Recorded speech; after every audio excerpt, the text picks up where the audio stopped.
आज हम parts of predicate की स्टडी करेंगे। उससे पहले ये जानना ज़रूरी है प्रेडिकेट क्या होता है। The part of a sentence which tells about the subject is called predicate. Sentence का वह हिस्सा जो हमें सब्जेक्ट के बारे में बताता है वह प्रेडिकेट कहलाता है। For example, we played.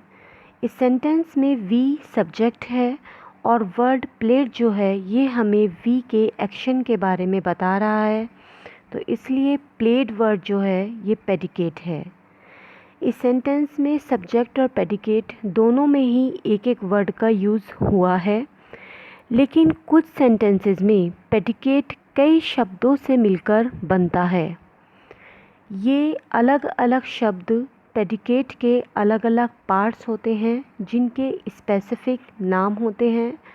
आज हम प्रेडिकेट के इन्हीं पार्ट्स की स्टडी करेंगे और इनको पहचानना सीखेंगे। सबसे पहले हम प्रेडिकेट के दो पार्ट्स वर्ब और ऑब्जेक्ट क्या होते हैं और इनकी पहचान कैसे की जाती है ये समझेंगे। वर्ब यानी क्रिया और ऑब्जेक्ट मतलब कर्म। वर्ब क्रिया, सेंटेंस में जो एक्शन हो रहा है, जो काम हो रहा है वो क्रिया है, और उस क्रिया पर जब हम क्या या किसको ये दो प्रश्न रखते हैं तो उसके उत्तर में हमें जो वर्ड या वर्ड्स मिलते हैं वो सेंटेंस में ऑब्जेक्ट कहलाता है।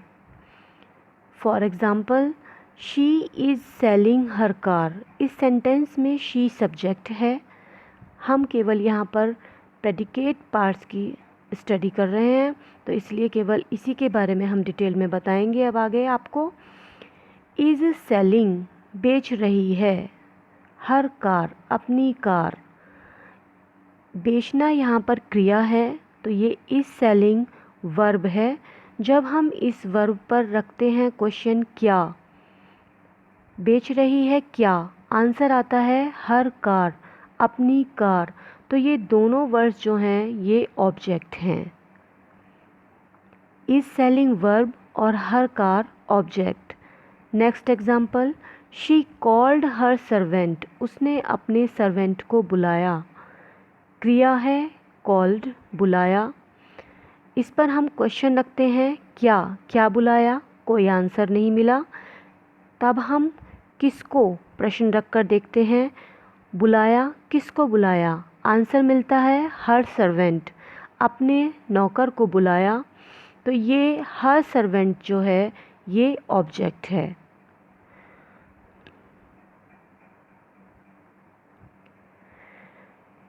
तो इस सेंटेंसेस में, इन दोनों सेंटेंसेस में प्रेडिकेट के दो भाग हैं, एक वर्ब और दूसरा ऑब्जेक्ट। और यह ऑब्जेक्ट कब प्राप्त होता है, जब हम वर्ब से क्या या किसको, व्हाट या whom प्रश्न पूछते हैं, तब यह ऑब्जेक्ट हमें प्राप्त होता है।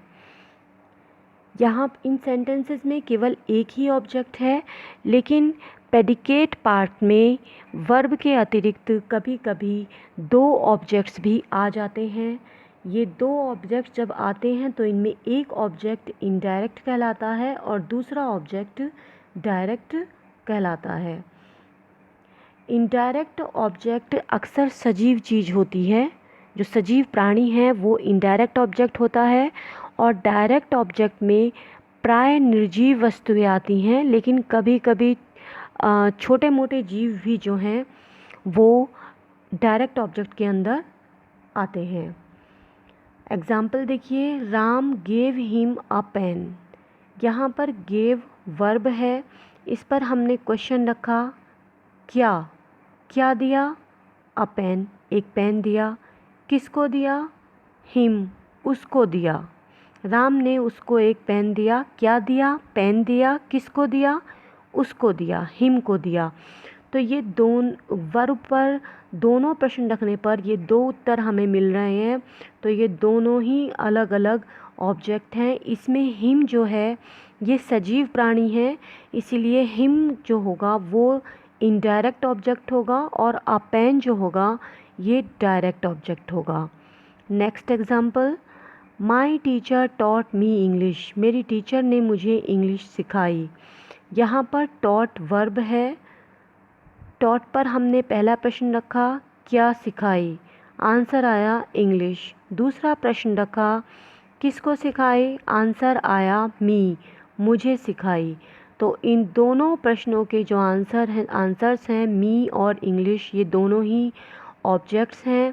और जैसा अभी बताया था, जो सजीव प्राणी होता है वो इनडायरेक्ट ऑब्जेक्ट होता है, तो मी यहाँ पर इनडायरेक्ट ऑब्जेक्ट है और इंग्लिश यहाँ पर डायरेक्ट ऑब्जेक्ट है।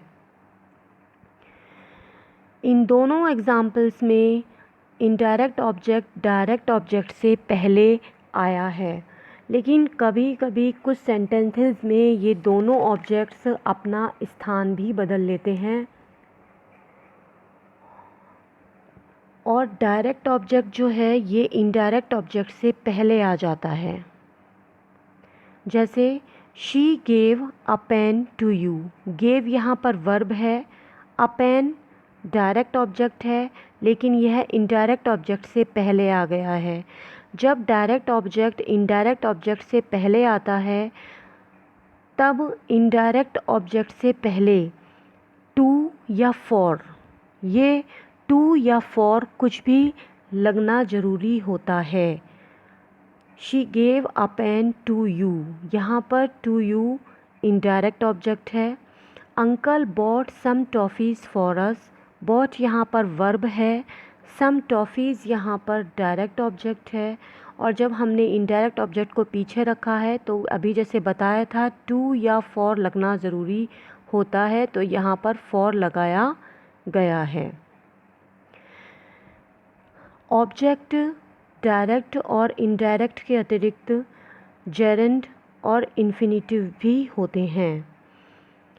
ऑब्जेक्ट जेरेंड क्या होता है? Object gerund present participle form होती है वर्ब की, यानी वर्ब की फर्स्ट फॉर्म में आईएनजी, और यह वर्ब की फर्स्ट प्रेजेंट पार्टिसिपल फॉर्म जो है वर्ब की, यह नाउन का कार्य करती है। और जेरेंड के साथ साथ इसमें अन्य शब्द भी आ सकते हैं, जैसे ये एग्जाम्पल यहाँ पर दिया है, she likes reading short stories. यहाँ पर लाइक्स वर्ब है, रीडिंग यहाँ पर ऑब्जेक्ट जेरेंड है, मतलब प्रेजेंट पार्टिसिपल फॉर्म है वर्ब की, और इसके साथ अन्य शब्द आए हैं शॉर्ट स्टोरीज़। ये ऑब्जेक्ट कैसे है, इसके लिए जो आपको बताया गया था, आप वर्ब के ऊपर क्या प्रश्न रखिए। शी लाइक्स, वह पसंद करती है, क्या पसंद करती है? Reading short stories, short stories पढ़ना पसंद करती है। तो ये पूरा ऑब्जेक्ट है और आपको दिख रहा है वर्ब में आईएनजी है, तो इस ऑब्जेक्ट को हम जेरेंड ऑब्जेक्ट बोलते हैं। जेरेंड की तरह से ही ऑब्जेक्ट इन्फिनेटिव भी होता है। इन्फिनेटिव वर्ब की फर्स्ट फॉर्म से पहले जब टू लगा दिया जाता है और यह भी नाउन का ही कार्य करता है। I like to work hard, मैं पसंद करती हूँ। लाइक पर हम क्या प्रश्न रखते हैं, क्या पसंद करती हूँ? आंसर आता है टू वर्क हार्ड। तो जो आंसर आया है ये पूरा ऑब्जेक्ट है, और कौन सा ऑब्जेक्ट है? इन्फिनेटिव ऑब्जेक्ट है।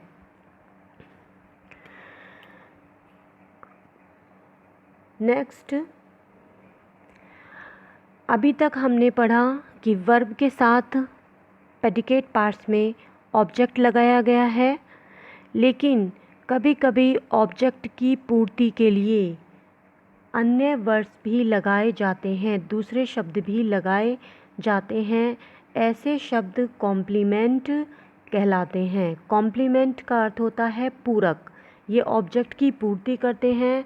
और ये कॉम्प्लीमेंट्स जो होते हैं ये नाउन या प्रोनाउन को डिस्क्राइब करते हैं। ये कॉम्प्लीमेंट नाउन भी हो सकता है, नाउन फ्रेज़ भी हो सकता है, एडजेक्टिव भी हो सकता है, एडजेक्टिव फ्रेज़, परफेक्ट पार्टिसिपल या एडवर्ब और एडवर्बियल फ्रेज़, कुछ भी हो सकता है। हम सभी के एग्जाम्पल्स आपको एक एक करके दिखाते हैं। The teacher appointed Hari monitor. इस सेंटेंस में अपॉइंटेड वर्ब है, टीचर ने हरी को मॉनिटर अपॉइंट किया। किसको अपॉइंट किया? हरि को। तो हरि यहाँ पर ऑब्जेक्ट है। अब हरि ऑब्जेक्ट की पूर्ति जो कर रहा है वो वर्ड कर रहा है मॉनिटर। हरि को डिस्क्राइब कर रहा है वर्ड मॉनिटर। तो ये वर्ड मॉनिटर जो है ये कॉम्प्लीमेंट है। इसकी साधारण पहचान आप ऐसे कर सकते हैं कि हरि ही मॉनिटर है, मॉनिटर ही हरि है। इन दोनों में इस तरह से रिलेशन होती है ऑब्जेक्ट में और कॉम्प्लीमेंट में। यहाँ पर मॉनिटर नाउन है तो हम इसको कहेंगे कि ये कॉम्प्लीमेंट है। और कौन सा कॉम्प्लीमेंट है? नाउन कॉम्प्लीमेंट है। Next, they chose Ravi their leader. यहाँ पर चोज वर्ब है, रवि ऑब्जेक्ट है और रवि को डिस्क्राइब कर रहा है देयर लीडर। ये देयर लीडर कॉम्प्लीमेंट है क्योंकि रवि ही देयर लीडर है, देयर लीडर ही रवि है। यहाँ पर देयर लीडर नाउन फ्रेज है। नेक्स्ट, द जज फाउंड द मैन इनोसेंट। यहाँ पर फाउंड वर्ब आ गई, द मैन ऑब्जेक्ट है, इनोसेंट निर्दोष। मैन ही इनोसेंट है, इनोसेंट ही मैन है। ये इनोसेंट वर्ड जो है ये मैन को डिस्क्राइब कर रहा है, ये है ऑब्जेक्ट की पूर्ति कर रहा है, इसलिए ये इनोसेंट कॉम्प्लीमेंट हुआ। और कौन सा कॉम्प्लीमेंट है? Adjective complement. You think him very honest. Think verb, him object और वेरी ऑनेस्ट कॉम्प्लीमेंट है। कौन सा कॉम्प्लीमेंट है? Adjective phrase. He keeps his room decorated. Keeps verb है, हिज रूम ऑब्जेक्ट है और डेकोरेटेड यहाँ पर परफेक्ट पार्टिसिपल कॉम्प्लीमेंट है। परफेक्ट पार्टिसिपल जो फॉर्म होती है ये वर्ब की, ये एडजेक्टिव का ही कार्य करती है। Mother rights stories at night. Rights verb है, स्टोरीज ऑब्जेक्ट है और एट नाइट ये यहाँ पर एडवर्ब है, कॉम्प्लीमेंट है। ये कौन सा कॉम्प्लीमेंट है? Adverbial complement. You should clean your teeth always after meal. Should clean यहाँ पर वर्ब है, योर टीथ ऑब्जेक्ट है और ऑलवेज आफ्टर मील ये कॉम्प्लीमेंट है और एडवर्बियल फ्रेज है। इसके बाद हम बात करते हैं वर्ब बी की। वर्ब बी को जब हम मेन वर्ब की तरह प्रयोग करते हैं, मुख्य क्रिया की तरह प्रयोग करते हैं, अर्थात बी की फॉर्म हम is am was were, is am are was were में के रूप में जब हम इसका प्रयोग करते हैं तब इनके साथ कॉम्प्लीमेंट्स के रूप में नाउन फ्रेज, एडजेक्टिव फ्रेज या एडवर्बियल फ्रेज आते हैं। एग्ज़ाम्पल देखिए, ही इज़ आ शॉपकीपर। यहाँ पर इज़ वर्ब का प्रयोग हुआ है और आ शॉपकीपर जो है ये कॉम्प्लीमेंट है। ये ऐसा कॉम्प्लीमेंट है जो कि सब्जेक्ट को ही को डिस्क्राइब कर रहा है और ये शॉपकीपर नाउन फ्रेज है। Next sentence, you are clever. यहाँ पर आर वर्ब है, क्लेवर कॉम्प्लीमेंट है जो कि यू को डिस्क्राइब कर रहा है, ये एडजेक्टिव फ्रेज है। Next example, the girls are in the room. इस सेंटेंस में the girls subject, are verb और इन द रूम जो है ये कॉम्प्लीमेंट है और जगह बता रहा है ये लड़कियां कहाँ पर हैं, तो इसलिए यह एडवर्बियल फ्रेज कहलाता है। आई होप आज आपको प्रेडिकेट पार्ट्स अच्छे से समझ आए होंगे।